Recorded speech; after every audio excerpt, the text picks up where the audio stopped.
Okay, come on.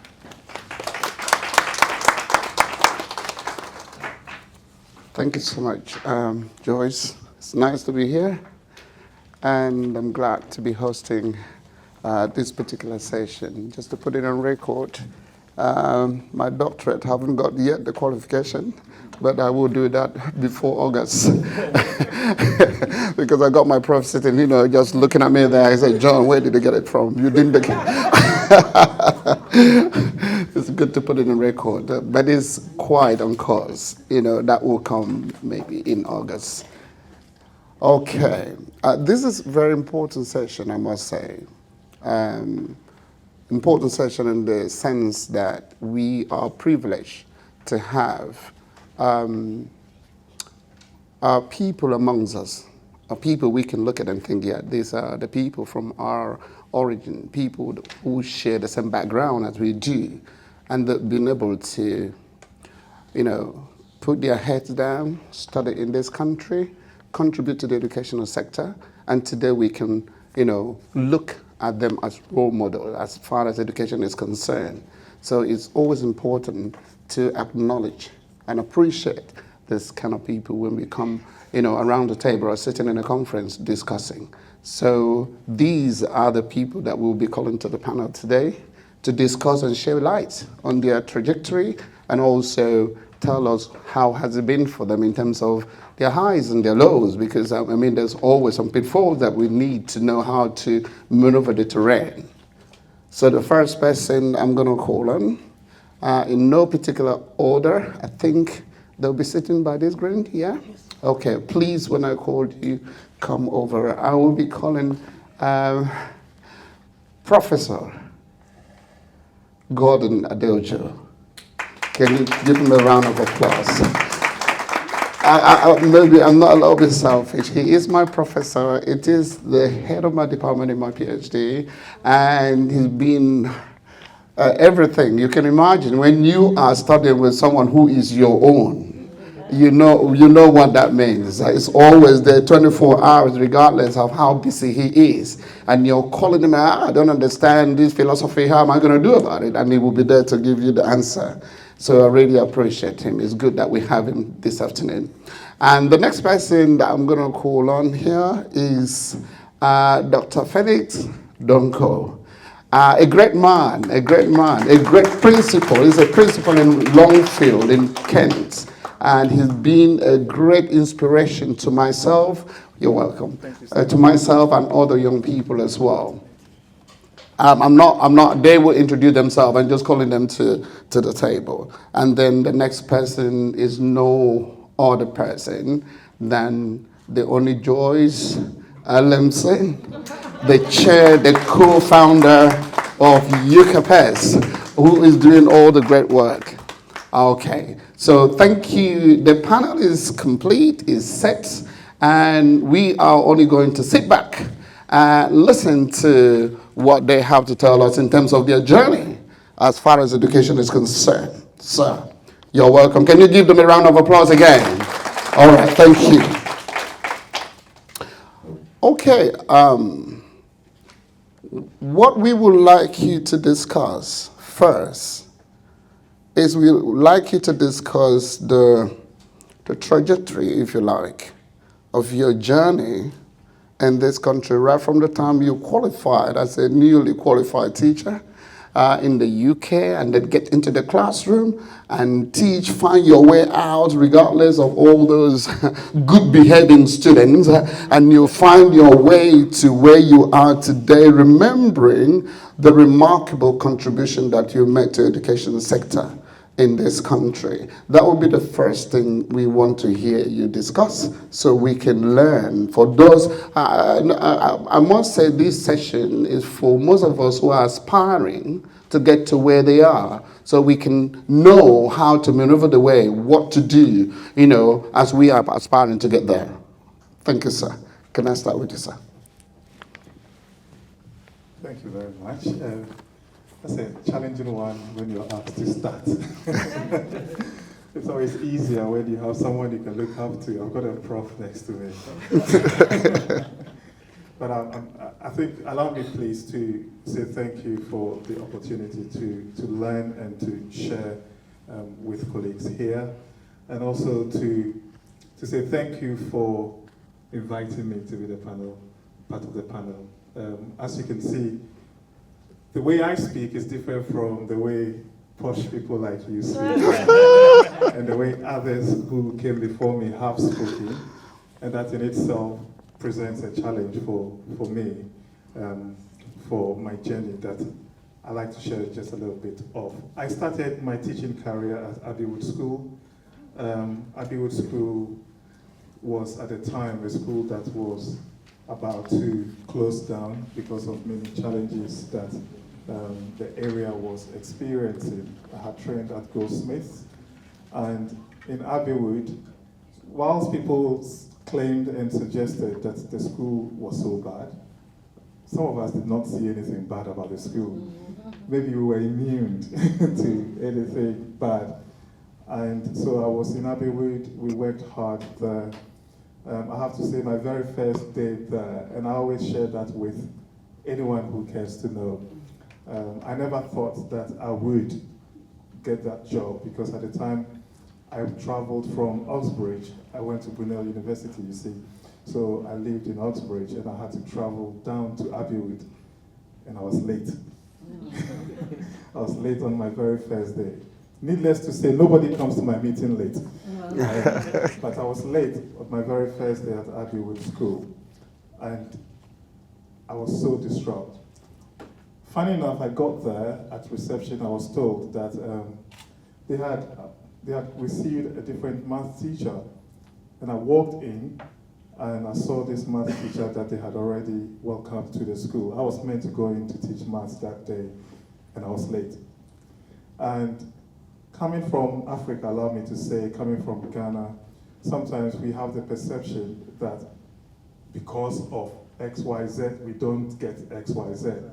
And the reason I say this to you is to let people know that when you believe in yourself, when you work hard, and when you make a mark, you'll be recognized. So I was late in the very first day morning that I was invited to the school, and I got there, and I was told that this gentleman had arrived as a maths teacher, nice, handsome, tall, allow me to say white man. At the time, I'm black, he's white, I'm late, he's not. He's been giving the class I was going to be teaching, you know, so I said to myself, well, it's done. There's nothing I'm going to do here apart from just being there on that day. But I worked hard that day, just being me. I did not have any game plan. And I'm not where I am because I have a game plan. I did not have a game plan. It's great on those people who have a plan and who succeed in achieving and fulfilling their plans. I never had any plan. I just wanted to teach, clear my university debts, and move on with life. You know, so someone was there before me. I was fortunate enough, I was placed with the then head of maths just to sit around. And I didn't know what notes he was taking at the time. The period finished, we went for break. He was late coming into his lesson after break. The students were there, I got there, I told them to line up. They lined up, they came in, and I asked them, what did you study last lesson? They said they studied Pythagoras. I said, the natural thing to do after Pythagoras theorem is trigonometry. So I started teaching them. Before he arrived, I was teaching the class. And so this is me, first day, I don't know anything. I've taken over the head of department's class. And then he comes in, wipes the board, and then continues the lesson. But needless to say, lunchtime, the assistant head teacher comes to me and said, Felix, the head of department really likes you. He wants you to stay. So something that was meant to be one day ended up being 4 years or something like that. He moved on to become deputy head teacher at another school. He tried to get me there, Ravensbourne. It was a Beacon school. I didn't go. I said I wanted to stay at Abbeywood. Abbeywood is in my heart. I got a chance to go to Dartford Grammar at the time, but Abbeywood was in my heart. So I stayed in Abbeywood, and I believe that I fulfilled what I was sent there to do. Then I got a call, because Abbeywood was shutting down, a call from the head teacher at St. Ashles. St. Ashles And that's interesting. I was working at Abbeywood School. It was so bad, it was shutting down, people said. And I ended up in St. Eshless, one of the best schools in the whole country at the time. So the head teacher calls me. I went over. He said, Felix, I hear you're a very good teacher. I said, no. And I can remember the look on her face. I'm not good. She was shocked. I said, I'm outstanding. And we all laughed, you know, and the rest is history. I was in Abbeywood, St. Eshless for about 7 to 8 years. We were very successful there. Over there, I became, over time, the acting head of maths for a brief moment. And we managed to get, in that short period of time, some fantastic outcomes. In that year was the first time St. Eshless got 95% grade A to C in maths in the short term. But it wasn't my making, it was the making of the head of department who had done a lot of work but had become ill. And I took the glory in the short time that he was away. Then I became the head of e-learning at St. Eshless until I decided to move on to Woolwich Poly. And I stayed at Woolwich Poly for another 7 years or so. We did a lot of good work there, I like to believe. And the forces were with us. If you believe in God, I believe God was with me, because I don't think that I'm better than anybody who has walked my path. There are so many people who have achieved more than me, who are better than me. But I worked hard for my students. I didn't have any plan. I just worked hard for the students. The parents of Abbeywood, St. Eshless, and in particular Woolwich Poly, if there's anything they want to say or can't say, they will say that Felix worked hard for their children. I gave it everything I could until the opportunity came for me to go to Longfield Academy, where I'm lucky enough to be the principal now. So, yeah. Thank you so much, Philly. That's interesting. So 2 things I can pick up from there. First, hard work and passion for the kids. All right, hold it. Hello, everybody.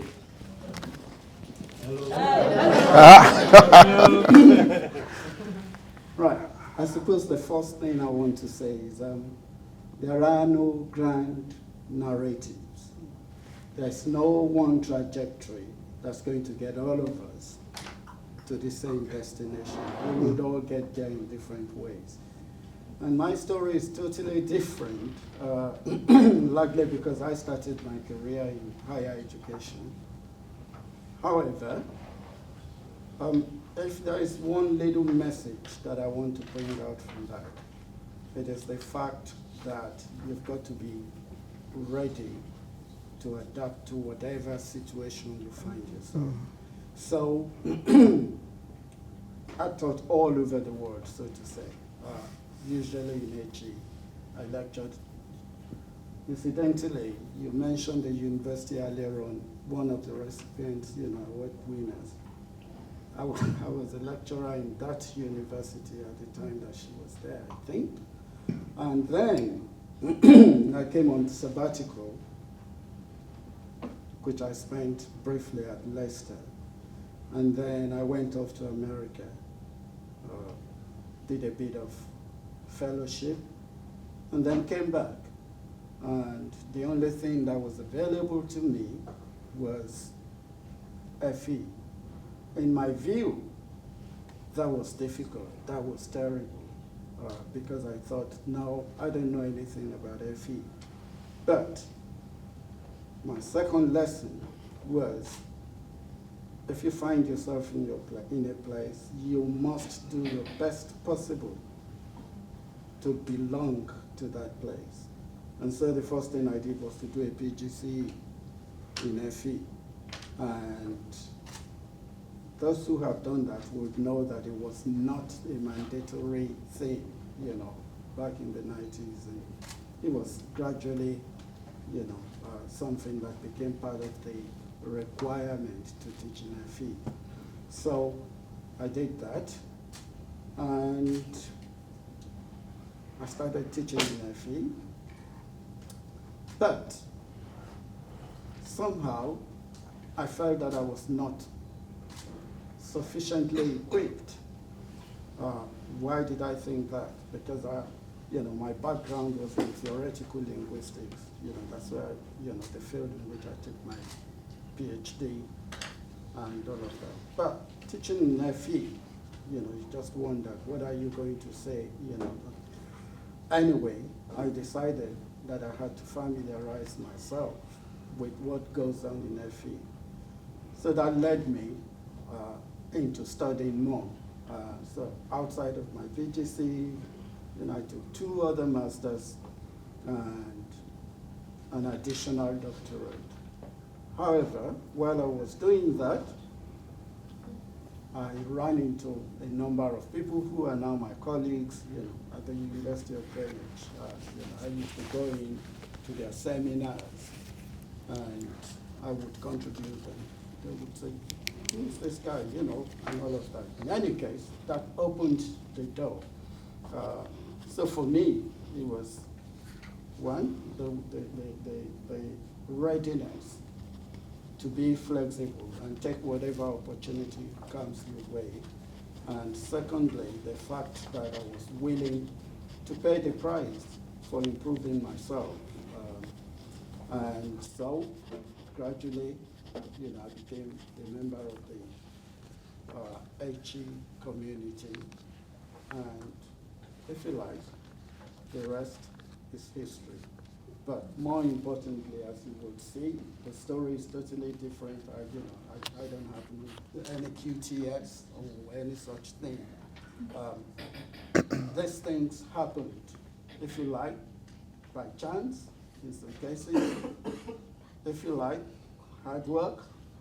But each of us will have different stories and different trajectories.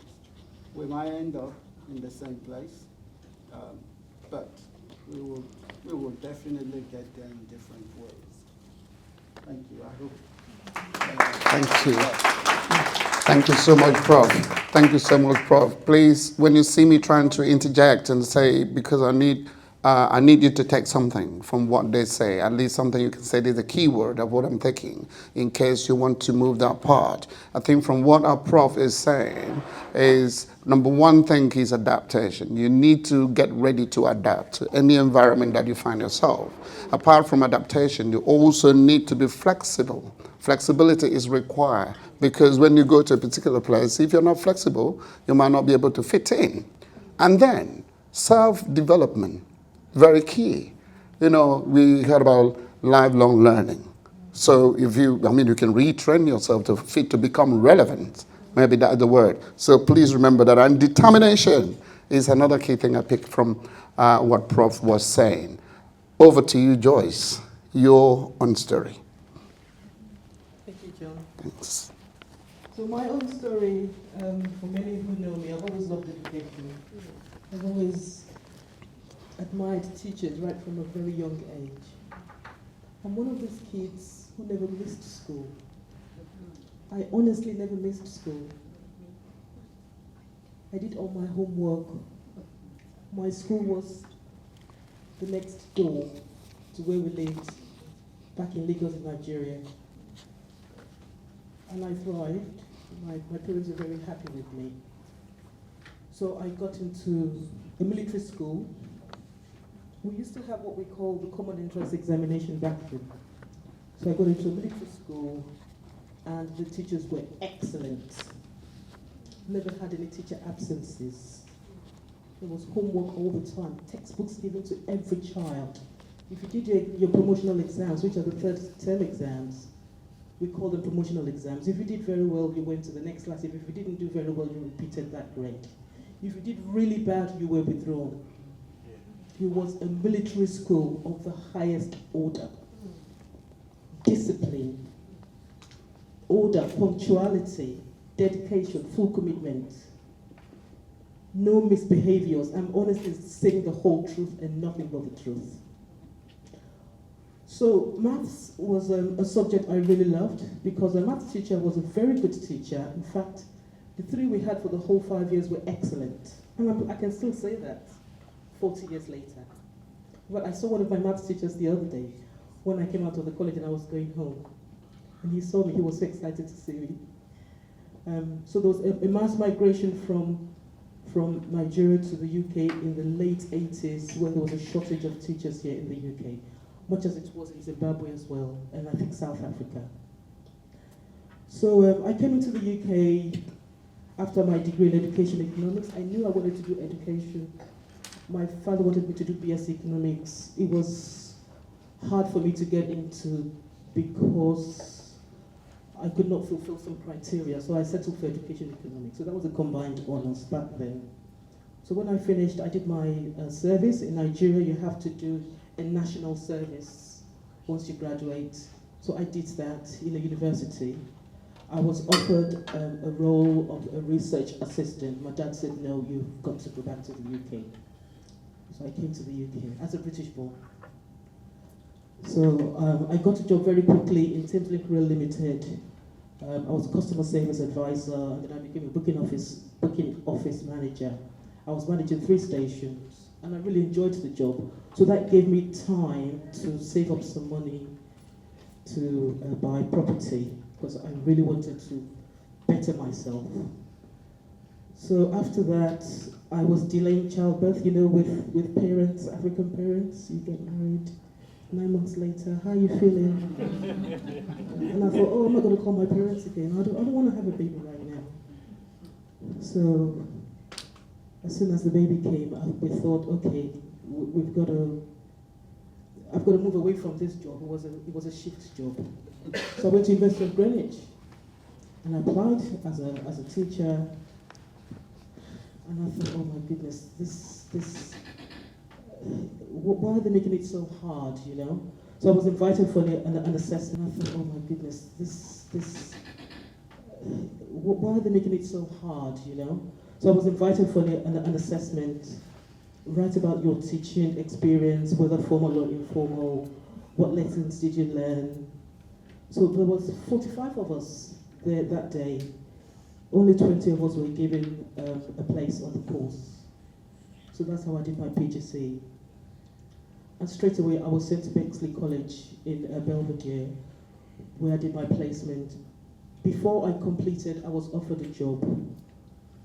And then I was offered another job, and then I was offered another job. And I had 4 jobs. I thought, oh, is there such a severe shortage of teachers? You know, and I came to enjoy it. Another thing that made me go into FE was the fact that there was some flexibility. So every college at the time had a nursery, and I had a 1-year-old. So my 1-year-old was given a place in the nursery attached to the college straight away. So I started my teaching career teaching mathematics to access students. A lot of them are very mature people wanting to move into higher education. So I taught them maths at level 2. So that went on, and then after a while, the college wanted me to come in as a permanent staff to deliver maths to study program students. And then, you know, I carried on there for 10 years. So GCSE wasn't on the curriculum at the time. It was all key skills, level 2 access. It was really interesting, and I really enjoyed that journey. So over time, I got to realize that as the only full-time maths teacher, that I'd increased achievement from 12% to 85% amongst the youngsters, amongst the study program students. I wasn't informed immediately. It was much later on I got to know that I was making some impact. And I was really, really pleased about that. So I decided, despite all the misbehaviors, I would carry on. So I continued, and I continued to enjoy my career. And then shortly after that, there was a lot of emphasis on equality, diversity, and inclusivity, you know, lots of professional development courses. I was asked to join a unit in the college called Teaching and Learning Development Unit, TLDU. So that unit comprises of teachers of very good practice who can go and observe other teachers, you know, write a feedback, and do some sort of support. So that unit fell under the quality department. So I did that, and I realized, oh, okay, perhaps I could become a teacher trainer, because I felt I was being recognized. So I carried on in Bexley College, enjoying my role, you know, doing a lot of training. And then suddenly I realized that the professional development program can be transferable. So at the time I was going home regularly to see my parents, and then I realized there was a loophole in the system back home. And then I put some programs together. I decided to start doing some CPD workshops whilst targeting some private schools in the Lagos area. Lagos is huge, contains 25 million people. It's a tiny place, but it's the capital. It's the capital of the administrative capital of Nigeria at the time. So I was doing that, and then shortly, I moved from Bexley College to Lewisham College. The quality of CPD continued to improve for me. You know, I was learning lots. I had very good managers who gave me autonomy. You know, I could introduce all sorts of things to the curriculum. You know, we had, when I came into the maths team in the health and social care department, we raised achievement in the whole college in functional skills maths at levels 1 and level 2. You know, sometimes you don't always get to know because, you know, management is far from you at the time. So when you get to know these things, it's very inspirational to yourself. So since then, I've been here, you know, working on the quality of my teaching and learning, attending lots of CPD sessions, looking for different ways, different innovative ways to improve myself, attending conferences even outside the country. In fact, it was while I was on a conference outside the country that I met ICT. So we were on a conference to Italy. We were in a British Airways plane from London City Airport to Florence. And ICT was asking, we went together, so what's going on now that you're in Lewisham College? I said, oh, this is what's going on. It's really exciting. I really like the place. I said, oh, I'm going to go home to do some programs. And she said, what programs? And I got really excited. And she said, oh, Joyce, why don't you go to Sierra Leone? I said, no, you go to Sierra Leone. I'm going to go to my own. She said, no, let's come together. So she was making a lot of sense. It was a very empty flight, wasn't it? There was only 22 of us, but the plane could take the capacity of 100. In fact, that flight path was shut down. From that, I mean, that much I know, from London City Airport to Florence.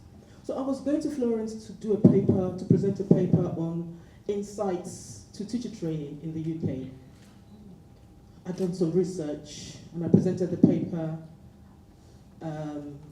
The body within that organization had looked at it and decided they were going to allow me to present.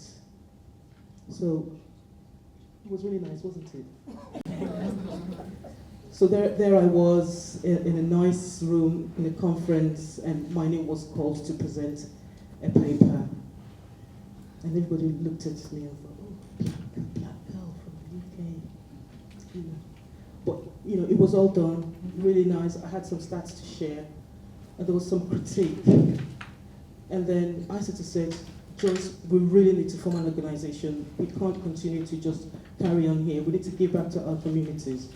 So that's how UKABS.org was born, was conceived. And it's been going on now for 8 years. So,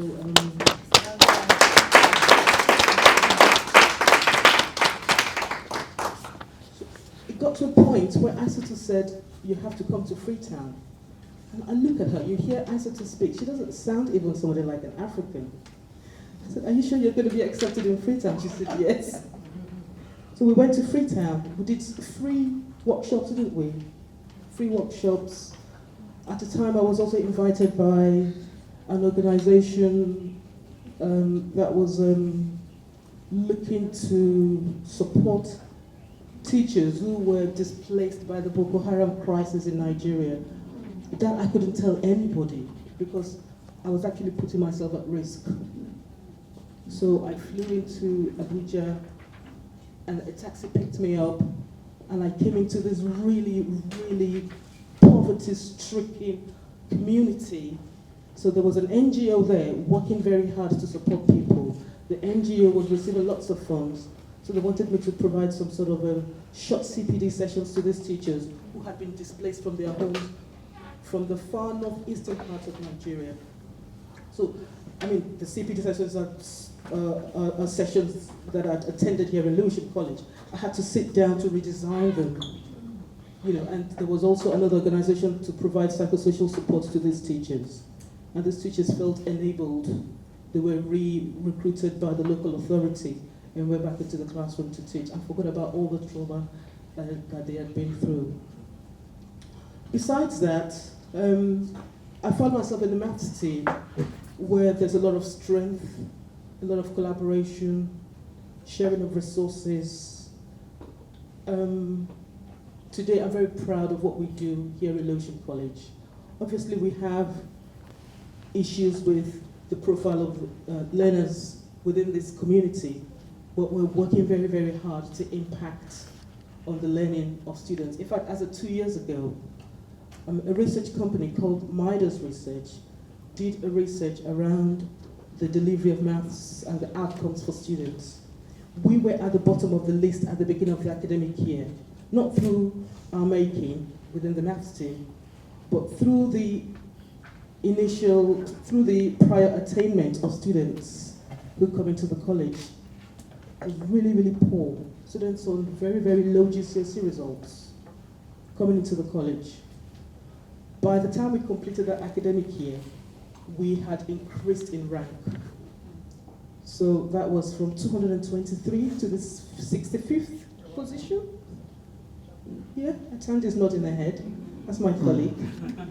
And we didn't know this. We were just working very hard, ensuring that all our learners are supported, learners are receiving additional support, constantly driving attendance, really hard work. So if you're in a secondary school, you really don't know what happens in FE. And if you're in FE, you really don't know what happens in secondary. It's a lot of work. We're picking up students who may have missed some of their primary school education here. So we've worked so hard. We're where we are. We're not where we want to be, but we will get there. But me personally, I've enjoyed my journey as a teacher, and I hope to continue to improve. Thank you. Can you give her a hand? Thank you so much. I'm just looking at our time.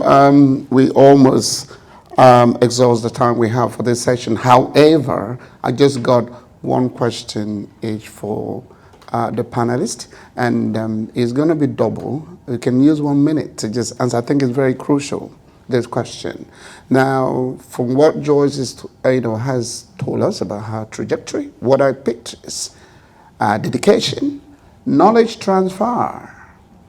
So no matter what we do here, let's think about knowledge transfer, because there are others that we can impact with our knowledge back home. So let's think about that. Now, coming back to it, I want the panelists to just tell us a little bit about their highs and lows and things that we can say causes for celebration. What have been those things, for you in your career as you climb out? And this one, very important, what advice would you give to those who are aspiring to push themselves up? What are the challenges you meet up, all right? And that you've been able to maneuver that you will let others know as you aspire. Things like this could be there. This is the way you can maneuver it. Thank you very much. I start with Professor. Well, thank you very much. I'm thinking about it. So, what are the highs?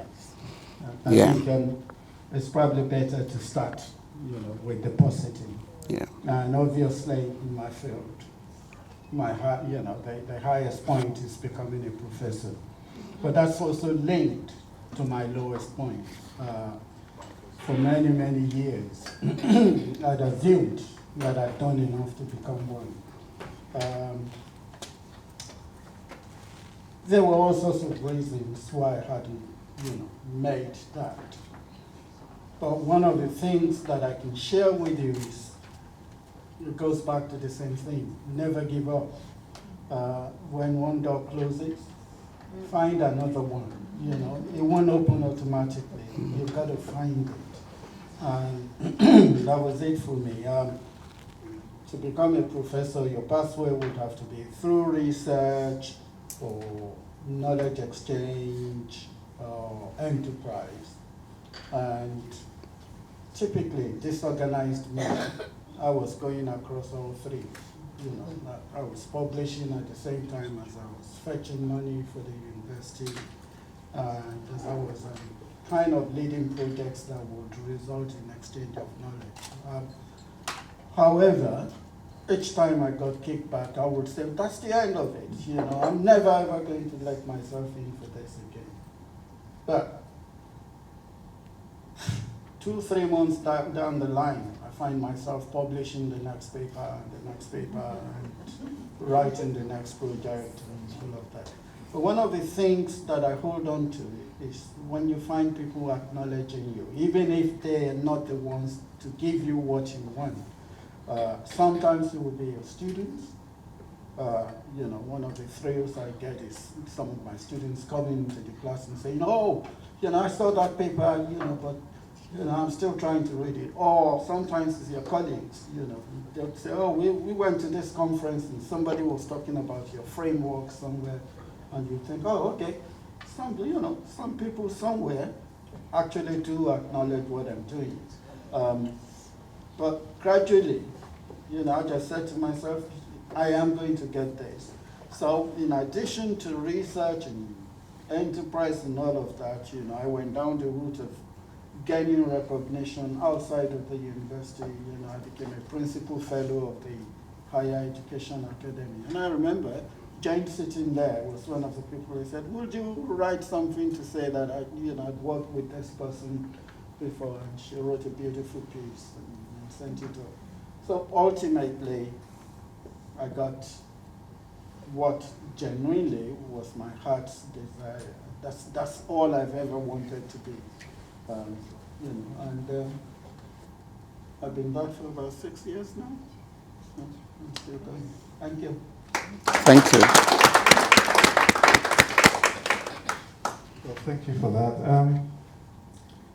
I started my story by talking about Abbey Road and the challenges of my first day. And that is, for me, a guiding principle. So if I have to encourage someone who is listening to me here or elsewhere, I say be open-minded. Yeah. Because I was open-minded and I did not shelve myself when I was faced with a situation being late. Be a risk taker.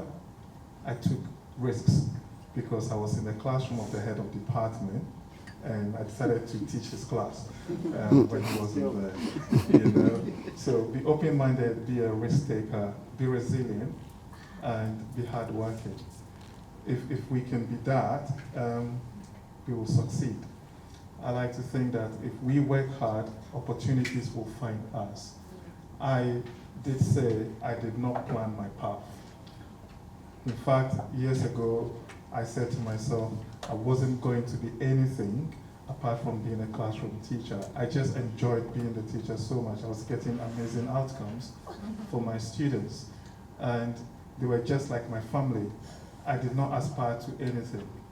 And then at the time I became a chartered London teacher.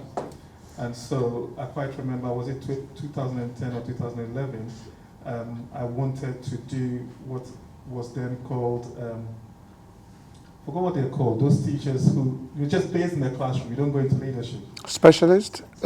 Special teacher? They were called advanced skills. Advanced skills, yeah. That's all I wanted to do. I just wanted to teach and I wanted to help others to teach. I didn't want to do anything. And I started a process, and I remember Michael Gove was the minister then, and that was abolished. So then I said, if I'm not going to be able to be an advanced skills teacher, then I might as well. I might as well do something else. And then opportunities found me. But what I need to say is, when opportunities come, if you're not equipped for it, that will be your downfall. There is nothing worse than having a job or being offered a job that you're incapable of fulfilling. And that's why you spend the time preparing for the day that door will open for you. When I walked into the role of a deputy head teacher, I felt like I've been doing it for years. When I walked into the role of assistant principal, I felt like I've been doing that for years. And when I walked into headship or principal, I felt like I've never done this before. In fact, in my very first meeting, I said to my SLT, I have never been a principal before, so don't compare me with your someone predecessors, else. you know. And so I just want to say I'm grateful for the opportunities that have come my way. I'm lucky to have had them. It could have been anybody else, but I continue to be open-minded. I continue to be a risk taker. I continue to learn more and try to distill wisdom from those who have gone ahead of us. You did ask about lows. I don't know if I've had a career low, and I hope I don't ever get one. But I've had lonely days. I've had days where people have said to me, "You look very sad," and I thought inside of me I was happy. You know, people just saw me and said, "You look really miserable. What's happening?" I was deputy head teacher. I was running the school, because head teacher doesn't run the school. It's the deputy head that runs the school. And yet people could see me feeling miserable or very sad. That's because it's very lonely up there. And so you need to surround yourself with good people, people who will inspire you, people who will motivate you. Find yourself a good song you can listen to when you're done. Find yourself a good book that you can read. I was reading a book because it was so tough when I became a deputy head teacher. I was popular as an assistant head teacher because we sat at the table and I was just part of the table. But when I became a deputy head teacher and I was head of the table, suddenly people I laughed with found faults and became very lonely. And I had to read a book called How to Work in a Toxic Environment. That's how sad my life was. You know, so what I'm saying to you is that I haven't experienced something I'm going to look at and say this was a career low. But I've experienced occasions where I've felt very low, very lonely. And even now, I still feel lonely at times. You know, when you've done everything you can to support a child, to push them to be the best they can be, and then you hear a parent or a neighbor say something they don't know about, trying to talk to you as if they know your job better than you. It can make you feel very lonely and very disheartened. But that's where we need to be resilient and remember that there is a force that pushes us, and that force is inside us. What is behind us and what is ahead of us, someone says, is nothing compared to what is within us. So believe in yourself. Thank you. Ladies and gentlemen, give it up to Dr. Felix. You can do better than that. Yes, you can do better than that. Thank you so much. Thank you so much. Honestly, you hit the nail on the head on the question that I was asking, how, you know, when you get there, because sometimes there seems to be like a ceiling, a barrier. How did you cross it? But you beautifully landed it by giving us that title of that book. Okay? How to do what? How to work in a toxic environment. Yeah, please go look for that book. It's important. It's by T.D. Jakes. By T.D. Jakes. And also, let me add another one. There's another book that says a purpose-driven life. Okay, by Rick Warren. Go read those two books. If your life is driven by purpose, you will overcome any obstacles. And thank you so much, Doctor, for sharing that. And to my left, then, which is Joyce. Joyce, I'm gonna change your last question. Okay? I'm going to change your last question because you've done so much that you found this organization, right? And for a purpose of knowledge transfer. And I know that purpose is still driving you. Oh, fantastic. So my question then, when do we expect, when are we expecting that these organizations will mobilize these beautiful teachers here who are passionate to transfer knowledge to Africa, to anywhere in Africa? You will call these teachers and say, come, there is a project. We want you to join hands. Let's go to Sierra Leone. Let's go to Nigeria. Let's go to Togo and help to train the teachers who are out there. When would this organization give us such opportunity? That's a very good question. And the transfer of skills is constrained by time, space, and funds. But I am not giving up on that objective because I know, as Dr. Felix Dunker said, opportunities find you. So just a few things I'm going to mention. Out of the blue, just before the pandemic, an organisation called us and gave us £5,000 worth of teaching materials, which was distributed to some schools on the outskirts of Freetown. Am I correct? And then at another time, an organisation run by Gordon Brown, the ex-Prime Minister, contacted us to produce a one-page research on education funding facility, something like that. I can't remember. We actually came together and had a meeting and were able to put down a paper. And, you know, that effort was actually rewarded with some funds. So it's an upward journey. We haven't got to where we want to get to yet. Of course, COVID has hampered our operations. So what I've been doing now is to encourage current teachers to possibly post a blog of their experience or any ideas about transferring skills.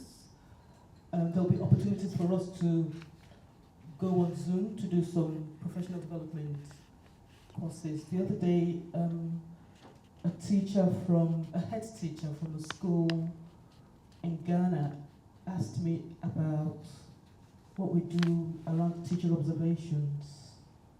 And I thought, oh, that's interesting. I can share some ideas with you. So opportunities will find you. So we haven't quite got there yet because we're all in very busy jobs, you know, so time is a constraint. But during the half terms, us will continue to dig and look for funding organizations to support the achievement of the objectives within this organization. So another objective, obviously here, is to bring teachers together to celebrate them, and for us to share opportunities, share ideas. Oma and I were just discussing about mobilizing some resources to Africa, you know.